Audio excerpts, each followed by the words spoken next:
సర్దార్ సర్వాయి పాపన్న గౌడ్ పోరాట పటిమను నేటి తరం ఆదర్శంగా తీసుకోవాలని స్థానిక సంస్థల ఇన్ఛార్జ్ అదనపు collector ZP CEO Premakaran Reddy అన్నారు. పాపన్న గౌడ్ 376వ జయంతిని పురస్కరించుకొని ఆయన చిత్రపటానికి పూలమాల వేసి ఘనంగా నివాళులు అర్పించారు.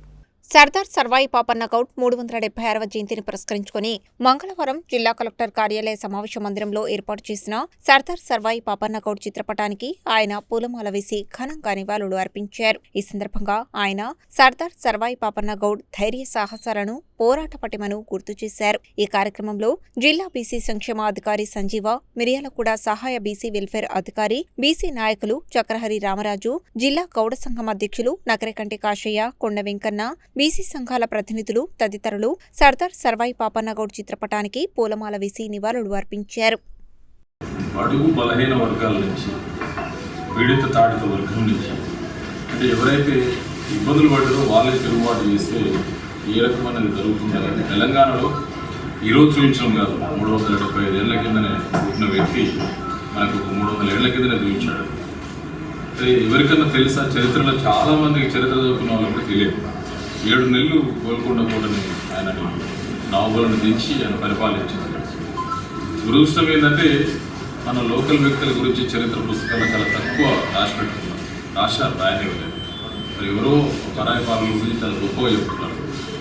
మరి ఆ రోజు మొఘల్ సామ్రాజ్యం భారతదేశం అంతా పరిపాలిస్తున్నప్పుడు ఇక్కడ వివిధ శాఖలు ముస్లిమ్స్ రాజులు పరిపాలిస్తున్నప్పుడు మనకి మన ఏరియాని గోల్కొండ కోటని పురుషాల పరిపాలన ఉంది. మరి ఆ టైంలో రాజులకు వెదురు తిరగడం అనేది కష్టం. ఇక ఉద్యమాలు చేయడం, పోరాటాలు చేయడం, కట్టిపట్టుకోవడం అనేది చాలా చాలా కష్టం. మనం ప్రసంగాల కంటే ఆచరణ మేలు.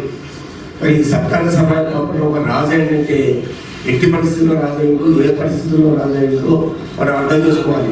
ఒక కళ్ళు గీతా కార్మికుడు ఒక కూలి పని చేసుకుంటూ మామూలు జీవనం సాగిస్తూ అక్కడ తుష్క సైనికులు చేసినటువంటి అఘాయిత్యాలు తినబడి రాలేదు. అంటే ఎక్కడైనా కానీ దౌర్జన్యాలు ఎక్కడైపోయిందో, అణచివేత ఎక్కడైపోయిందో అక్కడే తిరుగుబాటు వస్తుందని చెప్పి సర్దార్ సర్వాయి పాపన్న జీవిత చరిత్రను చూసి మనం తెచ్చుకోవాలి. ఎందుకంటే సర్దార్ సర్వాయి పాపన్న జీవిత చరిత్ర వెలుగులోకి తీసుకొస్తే ప్రతి ఒక్కరూ మరి అన్యాయాన్ని ఎదిరించి, ఎందుకంటే ఇప్పటికీ మన రామరాజు గారు ఇప్పటికీ అన్యాయం జరుగుతుంది. ఓకే తీసుకుంటారు కానీ మామూలుగా మనకు న్యాయం జరగడం లేదు. ఉన్నత వర్గాలే పరిపాలన చేస్తూ అనేది మన రామరాజు గారు అందరూ తెలుసు, ప్రతి ఒక్కరు తెలుసు. మనమందరం కూడా సమావేశాలు పెట్టినప్పుడు ఇది మనం మనం చేసుకోవాలి, మనం పిల్లలు కావాలి, ఎంపీలు కావాలి. తీరా ఎలక్షన్ నాటికి వాళ్ళు ఓటుకు 5,000 ఒక ఫుల్ బాటిల్ ఇచ్చేవారు, వాళ్ళకే ఓటు వేస్తారు, వాళ్ళే అవుతారు. వాళ్ళ తర్వాత 5 ఏళ్ళు వాళ్ళు ఏం చేయాలని చేస్తారు. అనిశ్చిత జరిగినప్పుడు మాత్రమే తిరుగుబాటు వస్తుందని చెప్పి సర్దార్ సర్వాయి పాపన్న జీవిత చరిత్ర చూసి మనం చెప్పుకోవాలి. అలాగే మంగళవారం తెలంగాణ కల్లుగీత కార్మిక సంఘం ఆధ్వర్యంలో సర్దార్ సర్వాయి పాపన్న 376వ జయంతిని సుందరయ్య భవన్లో నిర్వహించారు. ఈ సందర్భంగా వారు మాట్లాడుతూ సబ్బండ వర్గ ప్రజలను ఏకం చేసి రాజులు, భూస్వాములకు దోపిడీకి వ్యతిరేకంగా ఎదురొట్టి తెల్లోడి పాలన మీద తిరుగుబాటు ప్రకటించి దేశానికి స్వాతంత్ర్యం సంపాదించి పెట్టిన ఎందరో స్వాతంత్ర సమరయోధులకు చరిత్రలో స్థానం దక్కడం సంతోషించదగ్గ విషయమన్నారు. ముఖ్యంగా తెలంగాణ ప్రాంతాన్ని పట్టిపీడిస్తున్న భూస్వాములు, దొరల గుత్తాధిపత్యాన్ని ఎదురించి తానే సొంతంగా ఒక రాజ్యాన్ని ఏర్పాటు చేసుకోవడంతో పాటు ఏకంగా గోల్కొండ కోటని ఏలిన ధీరుడుగా చరిత్రకెక్కిన ఒక బహుజన వీరుడు సర్వాయి పాపన్న అని కొనియాడారు. బహుజనులకే రాజ్యాధికారం దక్కాలని 17వ శతాబ్దంలోనే గొంతెత్తి నినదించడమే కాదు, పిడికిలి ఎత్తి పోరాడి గెలిచిన యోధుడు సర్దార్ సర్వాయి పాపన్న అని అన్నారు. పాపన్న స్ఫూర్తితో కల్లుగీత కార్మికుల పెండింగ్ ఎక్స్గ్రేషియా నిధులు విడుదల చేయాలని, కల్లుగీతతో పాటు నీరా అనుబంధ వృత్తుల అభివృద్ధి కోసం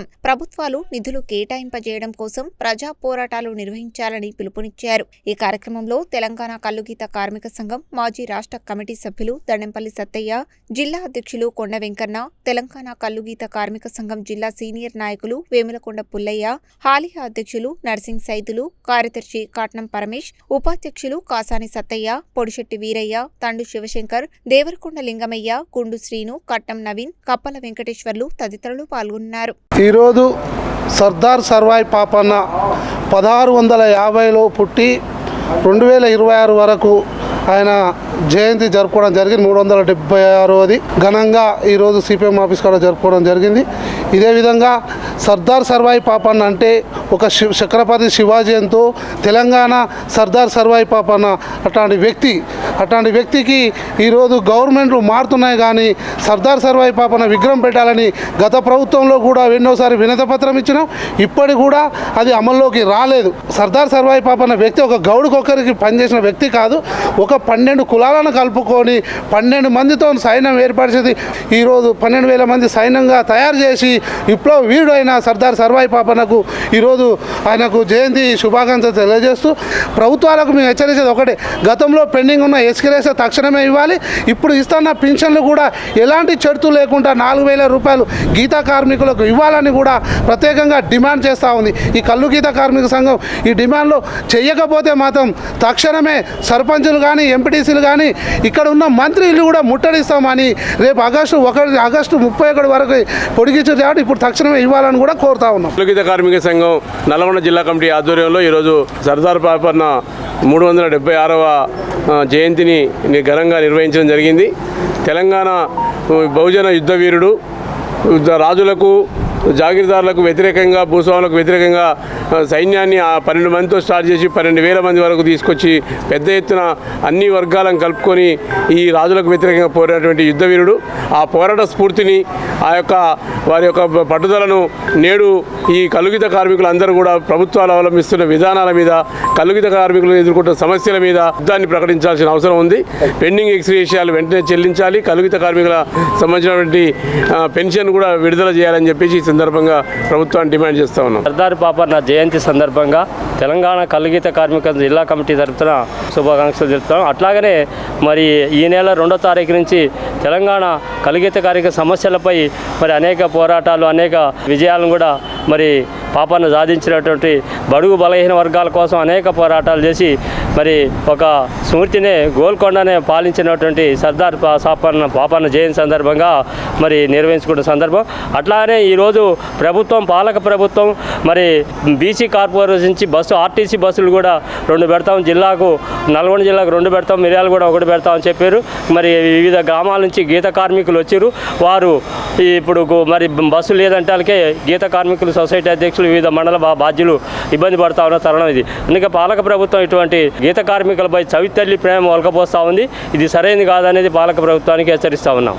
అదేవిధంగా బీజేపీ కార్యాలయంలో సర్దార్ సర్వాయి పాపన్న గౌడ్ జయంతి కార్యక్రమాన్ని ఘనంగా నిర్వహించారు. ఈ సందర్భంగా ఆయన చిత్రపటానికి పూలమాలలు వేసి నివాళులు అర్పించారు. ఈ సందర్భంగా బీజేపీ రాష్ట్ర నాయకుడు మాతకోని శ్రీనివాస్ గౌడ్ మాట్లాడుతూ సర్దార్ సర్వాయి పాపన్న గౌడ్ ధైర్య సాహసాలు, ప్రజల కోసం చేసిన పోరాటం, సామాజిక న్యాయం కోసం ఆయన చేసిన కృషి స్ఫూర్తిదాయకమని అన్నారు.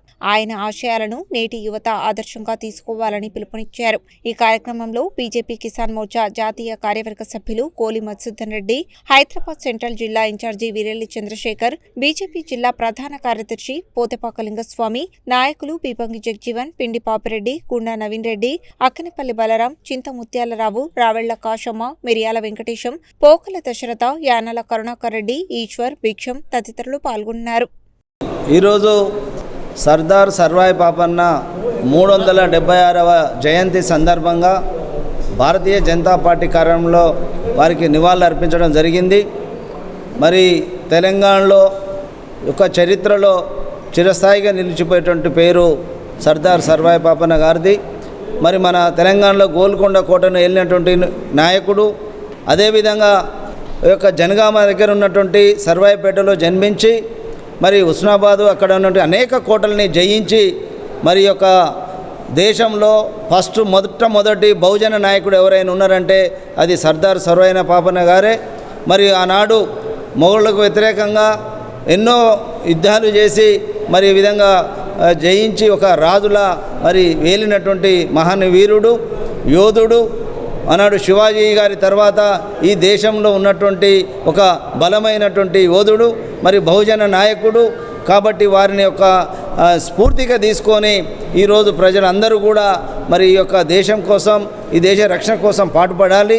ఆ విధంగా వారి యొక్క పోరాట స్ఫూర్తి ఏదైతే ఉందో ఇది అందరికీ కూడా ఆదర్శమని ఈ సందర్భంగా తెలియజేస్తూ ఉన్నాను. రోజు ఓబీసీ మోర్చా భారతీయ జనతా పార్టీ జిల్లా కార్యాలయంలో సర్దార్ పాపయ్య గౌడ్ 376వ జయంతి కార్యక్రమాలు ఘనంగా జరుపుకోవడం జరిగింది. వారు వరంగల్ జిల్లావాసులు బహుజనుల గురించి ఎన్నో కొట్లాటలు చేసి బహుజనులకు అండగా నిలబడి వారి వీరమరణం పొందడం జరిగింది. మరియు ఈరోజు ఆ రోజులనే ఎలక్ట్రానిక్ సిస్టమ్ లేకున్నా కూడా సాధనాలు లేకున్నా బహుజనుల గురించి కొట్లాడిన వ్యక్తి పాపయ్య గౌడ్ గారు. ఈరోజు కామారెడ్డి బీసీ డిక్లరేషన్ 42% ఇస్తున్న ఈ రోజుల్లో అన్ని సాధనాలు ఉన్నా కూడా ఈరోజు రాష్ట్ర ప్రభుత్వం రేవంత్ రెడ్డి సర్కారు బీసీలకు 42% ఇవ్వకపోవటం ఇది మేము వ్యతిరేకిస్తున్నాము. తక్షణమే 42% బీసీలకు అమలు చేయాలని మేము డిమాండ్ చేస్తూ ఈరోజు పార్టీ కార్యాలయంలో సర్దార్ పాపయ్య గౌడ్ రాష్ట్ర నాయకులతో ఘనంగా జయంతి కార్యక్రమం చేసుకోవడం జరిగింది. భారతీయ జనతా పార్టీ జిల్లా కార్యాలయంలో ఓబీసీ ఆధ్వర్యంలో ఈరోజు సర్వాయి పాపన్న గౌడ్కి సంబంధించినటువంటి కార్యక్రమాన్ని నిర్వహించడం జరిగింది. వారి గురించి వారి స్ఫూర్తిని తీసుకొని ఈరోజు సమాజంలో ముందుకు పోవాల్సినటువంటి అవసరం ఉంది. మొఘలుల పాలనను వ్యతిరేకించి మొఘలులు ఈ ప్రజలకు సంబంధించినటువంటి విద్వేషాలు మరి చేసి ప్రజల బలహీనతలను ప్రజలను అణుగుదొక్కేటటువంటి పరిస్థితి తీసుకొచ్చినటువంటి మొఘలులను వ్యతిరేకించినటువంటి మౌనతమైనటువంటి గొప్ప వ్యక్తి పాపన్న గౌడ్ గారు. మరి ఈరోజు ఇతర పార్టీలను భారతీయ జనతా పార్టీ కాకుండా ఏ పార్టీ తీసుకున్నా ఈరోజు మరి అణిచివేసేటటువంటి కార్యక్రమాన్ని చేపడతా ఉన్నారు. దేశంలో ఒక బలహీన వర్గానికి సంబంధించినటువంటి వ్యక్తి నరేంద్ర మోడీ గారు ప్రధానమంత్రి ఉంటే ఈ దేశంలో వారి ఓర్వలేనటువంటి పరిస్థితి కనబడతా ఉంది.